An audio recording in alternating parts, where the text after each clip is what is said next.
And I'll tell you right now, I'm learning how to cook like a duchess. That's right. Ah, you can too. They've done it. Courtney, they've done it. Okay. Holy Doing zippy. great. You did good. Yeah. Oh, perfect. There we go. Perfectly sifted. Perfect.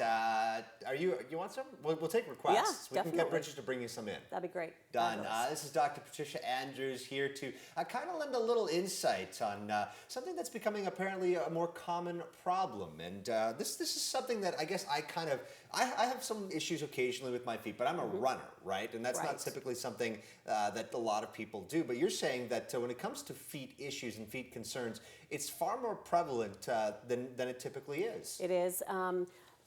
Runners definitely have issues.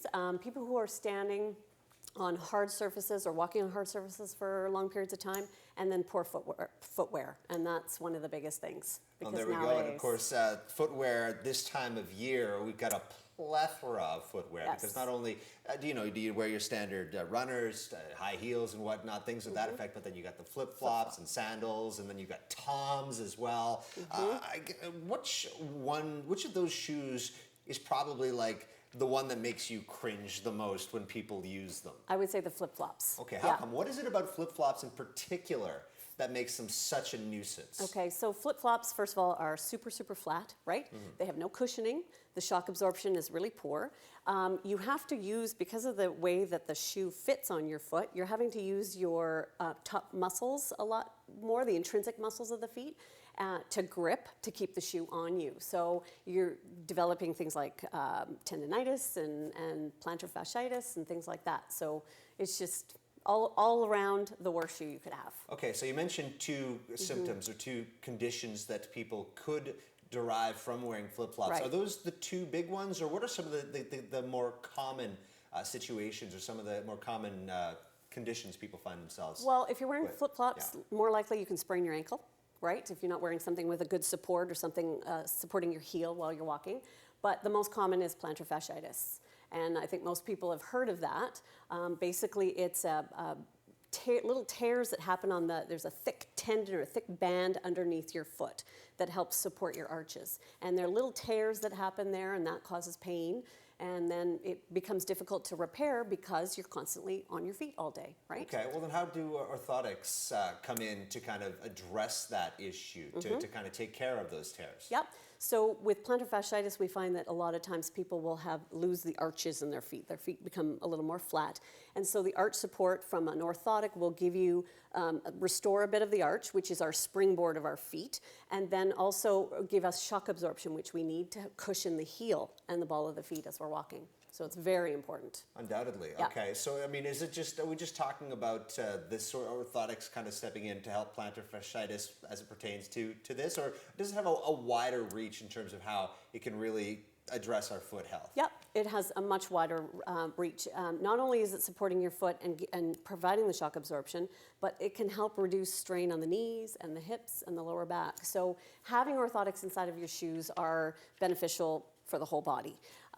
And if you buy shoes, now I don't know if your shoes have any arch support in them, but if you get some sort of shoe with an arch support, believe it or not, my heels, I've got small orthotics in there for my heels, so I can do that too. It gives me just at least a little bit of support, so right? That's interesting because people look at high heels and they just assume that it's going to be a pain. There's really no way to kind of balance that out, but you're saying that the easy solution. Somewhat, yes. You can get some orthotics-free shoes. Really, women who like to wear heels should switch between low heels and higher heels, throughout their week. Wear really flat ones or their regular size heels throughout the week so that they switch it up. Okay, would orthotics apply to someone such as myself? I run probably 5-6 times a week, and inevitably, when your feet keep hitting the pavement, no matter how much your shoe comes with standard padding, you're inevitably going to run into issues. Yep, absolutely. With runners, it's very important to buy from, let's say, the running room or some of those places that will look at your feet, see if you're starting to pronate or roll in, and provide the proper shoe to give you the support. You can add orthotics to those runners as well that will certainly help, balance things out for you. But if you can get a motion-controlled shoe, a runner, that would help as well, and not having to use the orthotic. All right, if you have one rule, one steadfast rule to the people at home right now when it comes to their choice of summer footwear, Yes. what would be the one singular most important piece of advice you would give them? Sandals are good with some sort of arch support, and make sure that there's this heel strap on it. Okay. Okay. Good. So you're not saying don't wear sandals. No, I'm saying a sandal. Just there's be smart about it. Yeah, be smart about it. Exactly. There you go. Awesome. I'm going to go throw on some sandals right now. Business sandals. of Okay, course. there you go. Done. Thank you so much, Dr. Patricia Andrews. You're welcome. All things you need to know on orthotics. Don't go too far though. More GT coming back at you in just a couple of minutes.